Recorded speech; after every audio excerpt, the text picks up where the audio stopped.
सीता माता को छुड़ाने के लिए हनुमान जी ने रावण की लंका का दहन किया था। आज हम उसकी कथा सुनेंगे। हनुमान जी माता सीता से लंका में अशोकवाटिका में छोटा रूप धारण कर मिले तथा सीता माता की आज्ञा से अपनी भूख मिटाने के लिए वाटिका से फल तोड़कर खाने लगे। तब वहां पर पहरा दे रहे राक्षसों ने हनुमान जी को देखा और उन्हें साधारण वानर समझकर उन्हें मारने के लिए दौड़ पड़े।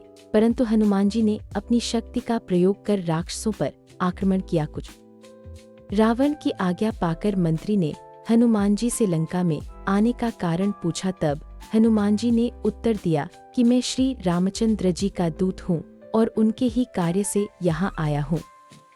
हनुमान जी ने कुछ क्षण शांत भाव से सभी की ओर देखा और आगे कहा, मैं किष्किंधा के परम पराक्रमी राजा सुग्रीव का दूत हूँ। उन्हीं की आज्ञा से तुम्हारे पास आया हूँ। हमारे महाराज ने तुम्हारा कुशल समाचार पूछा है और कहा है कि तुमने नीतिवान, धर्म, चारों वेदों के ज्ञाता, महापंडित, तपस्वी और महान ऐश्वर्यवान होते हुए भी एक परस्त्री को अपने यहाँ बंदी बनाया है।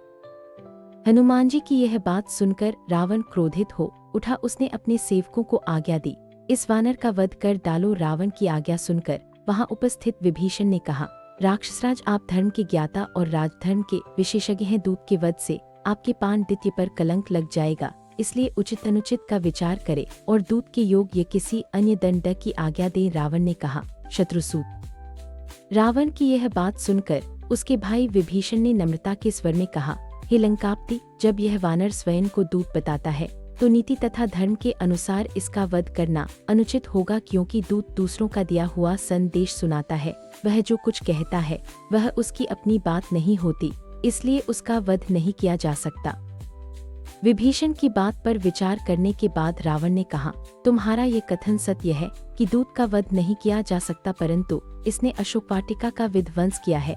इसका दंड तो इसे मिलना चाहिए। वानरों को अपनी पूंछ प्रिय होती है, इसलिए मैं आज्ञा देता हूँ कि इसकी पूंछ रुई और तेल लगाकर जला दी जाए, ताकि इसे बिना पूंछ का देखकर लोग इसकी हंसी उड़ाए और यह जीवन भर की आज्ञा से राक्षसों ने हनुमान की पूंछ को रुई और पुराने कपड़ों से लपेटकर उस पर बहुत सा तेल डालकर आग लगा दी। जैसे जैसे राक्षस हनुमान जी की पूंछ पर कपड़े लपेट रहे थे, वैसे वैसे हनुमान जी भी अपनी पूंछ बढ़ाते जा रहे थे। अंत में उनकी पूंछ को आग लगा दी गई। पूंछ के जलते ही हनुमान जी ने अपने सारे बंधन तोड़कर ऊंची छलांग लगाई और रावण की सोने की लंका।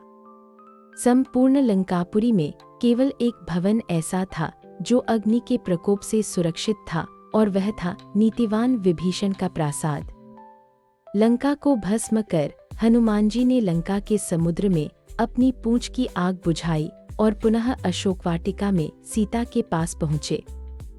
उन्हें सादर प्रणाम करके बोले, हे माता, अब मैं यहाँ से श्री रामचंद्र जी के पास लौट रहा हूँ। रावण को और लंकावासियों को मैंने प्रभु राघव शक्ति का थोड़ा सा आभास करा दिया है। अब आप निर्भय होकर रहें। अब शीघ्र ही प्रभु श्री रामचंद्र जी वानर सेना के साथ लंका पर आक्रमण करेंगे और रावण को मारकर आपको अपने साथ ले जाएंगे। विशाल सागर को पार करते हुए